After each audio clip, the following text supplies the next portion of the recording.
Blossom Petals channel. Hi viewers, welcome to my channel. இன்னைக்கு வந்து நம்ம குழந்தைங்களுக்கு ஒரு 8 மாதம் 9 மாதம் குழந்தைங்களுக்கு ராகி வச்சு எப்படி ஒரு ஹெல்த்தியான டிஷ் வந்து செய்யலாம் அப்படி சொல்லிட்டு நம்ம வந்து இன்றைக்கி வந்து பார்க்க போகிறோம். இதுக்கு முதல்ல தேவையான பொருட்கள் என்னெல்லாம் சொல்லிட்டு பார்த்துடலாம். இந்த மாதிரி இந்த கப்புக்கு 1 கப் ராகி எடுத்திருக்கேன். அதை வந்து ஒரு 4 மணி நேரம் நல்லா ஊற வச்சுக்கோங்க. அப்புறமா ஒரு கேரட் வந்து நல்லா துருவி எடுத்திருக்கேன். இது ரெண்டும் தான் நமக்கு வேணும். ஃபஸ்ட்டு வந்து ராகியை வந்து பால் எடுத்துக்கலாம். அதுக்கு நம்ம வந்து ஏற்கனவே வீடியோவில் எப்படி பால் எடுக்கணும்னு நான் காட்டியிருக்கேன். இப்போ வந்து இதுக்கு வந்து பால் எடுத்துக்கலாம். இது வந்து 2 வாட்டியாக தண்ணி ஊற்றி நல்லா அரித்து பால் எடுத்து வச்சுக்கோங்க. மொதல் வாட்டி வந்து சாதம் அடிச்சுக்கோங்க. அதுக்கப்புறமா வந்து கொஞ்சம் சுடு தண்ணி இருந்துச்சுன்னா சுடு தண்ணி கூட ஊற்றி பால் எடுத்துக்கோங்க. அப்போ குழந்தைங்களுக்கு வந்து ஈஸியாக டைஜஸ்ட் ஆகும். அதுக்கப்புறம் பார்த்திங்கன்னா இப்போது இந்த கேரட்லேருந்து நம்ம வந்து ஜூஸ் எடுத்துக்கலாம். ஃபஸ்ட்டு கேரட்டை வந்து மிக்சியில் அடித்து நம்ம ஜூஸ்க்கு வந்து எப்படி அரைச்சி எடுத்துக்கிங்களோ அதே மாதிரி எடுத்துக்கலாம். இருங்க, முதல்ல வந்து கேரட்டுக்கு வந்து ஜூஸ் பண்ணிக்கலாம்.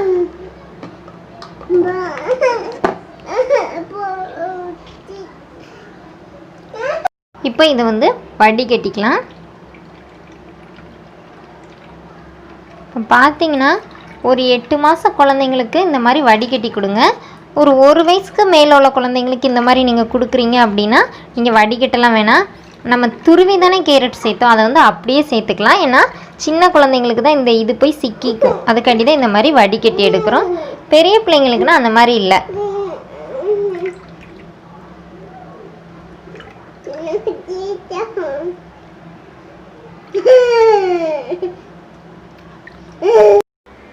இப்போ வந்து நம்மளோட கேழ்வரகு பாலை வந்து ஊற்றிக்கலாம்.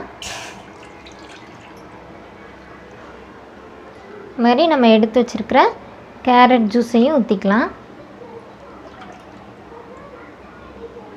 இது நல்லா கொதிச்சு வரட்டும்.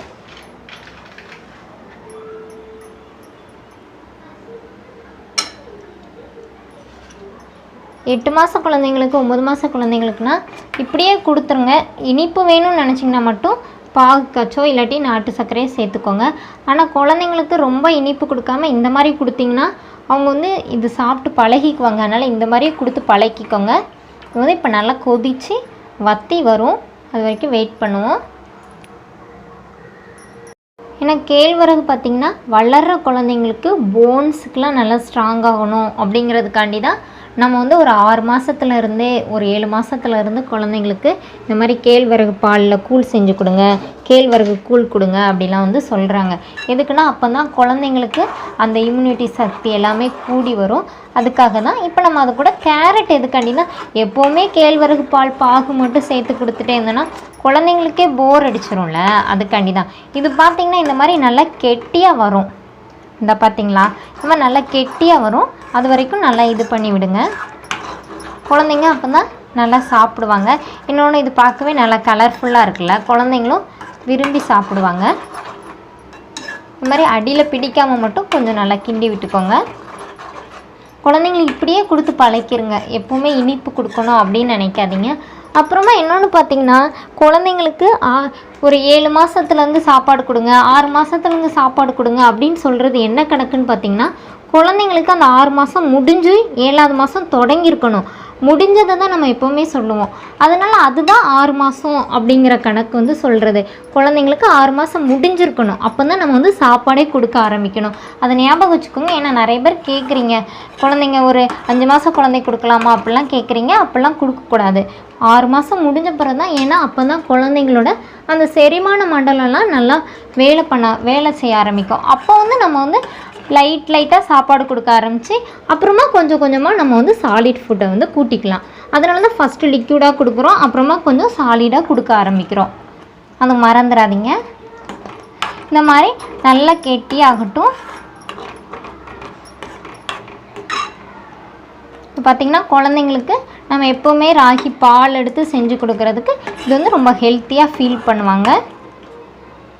இப்போ நம்மளோட ராகி கூழ் வந்து ரெடி ஆயிடுச்சு. இது வந்து ஒரு பவுலுக்கு மாற்றிட்டு காட்டுறேன். இப்போ பாருங்கள், நம்மளோட கேரட் போட்டு கேழ்வரகு வச்சு செஞ்ச கூழ் வந்து நல்லா ரெடி ஆயிடுச்சு. இப்போ பார்த்தீங்கன்னா குழந்தைங்களுக்கு கொடுக்கும்போது இது வந்து நல்லா வெந்து தான் இருக்கணும். அப்போ தான் குழந்தைங்க சாப்பிடும்போது அவங்களுக்கு வந்து டைஜஸ்ட் ஆகும். அதனால் நீங்கள் என்ன பண்ணணுன்னா, இப்போ 1 கப் கேழ்வரகு எடுத்திங்கன்னா அதே கப்புக்கு 2 கப் வந்து உங்களுக்கு கேரட் ஜூஸ் இருக்கணும். அப்படின்னா தான் நீங்கள் ஊற்றி கிண்டும் போது அது நல்லா வற்றி நல்லா வெந்து குழந்தைங்க வந்து சாப்பிட்ற மாதிரி இருக்கும். அதனால் அந்த அளவு ஞாபகம் வச்சுக்கோங்க. எப்போவுமே அப்படி தான், குழந்தைங்களுக்கு எந்த கூழ் நீங்கள் கிண்டுறதா இருந்தாலுமே நீங்கள் எதுக்கு எடுக்கிறீங்களோ அந்த அளவோட ஒரு 2 மடங்கு 3 மடங்கு இருந்துருச்சுன்னா அது நல்லா குழந்தைங்க வந்து சாப்பிட்ற பக்குவத்துக்கு நல்லா வெந்து வந்துடும்.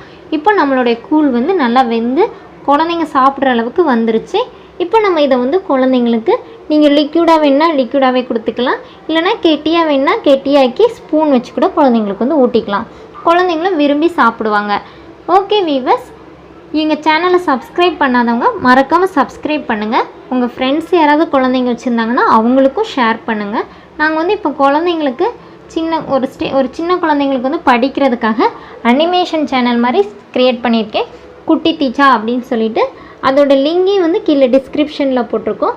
அந்த சேனலையும் மறக்காமல் சப்ஸ்கிரைப் பண்ணுங்கள். ஓகே வீவர்ஸ், இன்னொரு அழகான டிஷ்ஷோட இன்னொரு வீடியோவில் உங்களை மீட் பண்ணுறேன். தேங்க்யூ.